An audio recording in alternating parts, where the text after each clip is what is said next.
se mi porodniška izteče začetek aprila letos.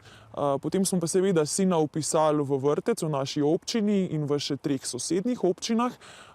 In nikjer nismo dobili vrtca vsaj do septembra. Vrtec je trenutno povsem poln, tako da nimamo prostega mesta. So ji odgovorili v enem od vrtcev, drugod pa so ji sporočili, v času, ko bi vaš otrok lahko začel obiskovati vrtec, prostega mesta ne bomo imeli in dodatnega oddelka ne bomo odpirali. Naša sogovornica s podeželja opozarja, da je otroka v vrtec prijavila maja, potem ko je rodila, a s tem je zamudila marčevski uradni rok vpisa, zato je njen otrok danes vpisan zgolj evidenčno in ni uvrščen na noben čakalni seznam za prosto mesto.